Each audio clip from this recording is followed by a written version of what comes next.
বসো বসো। দিদি তোমার বউটা তো একদম লক্ষ্মীমন্ত। মোটামুটি, তুমি যতটা বলছো অতটাও না। সবই দেখি তোমাদের ভালো হয়েছে ওর বিয়ে হওয়ার পরে। গাড়ি হলো বাড়ি হলো সবই তো তোমার বৌমার জন্যই। পয়সাটা কে দিয়েছে? দিয়েছে তোমার বাবু আর বাবুর বাবা। তাহলে আলটিমেট কি হলো? সব ওরাই করেছে। কি যে বলো দিদি বুঝি না। 3 days later. এই ইন্দু একটা কথা শুনেছি, তোমার শাশুড়ি সেদিনকে আমার শাশুড়ি মা এসেছিল না, সেদিনকে তোমার শাশুড়ি জানো তোমার নামে কত বাজে বাজে বদনাম করেছে। তারপর তুমি নাকি এর কোনো কিছুই করোনি, এই বাড়ি ঘর বাড়ি নাকি সব এমনি এমনি হয়ে গেছে। এ কি তুমি কোনো উত্তর দিচ্ছ না কেন কথায়? আরে কি বলবো বলো তো, এইসব কথায় পাত্তা দেবে না কোনো সময়।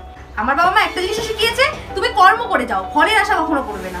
তোমার লাইফ পার্টনার যদি ভালো হয় তাহলে পাশে কে কি বললো ওইসব কানেই নেবে না। হ্যাঁ এটা একদম ঠিকই বলেছো তুমি।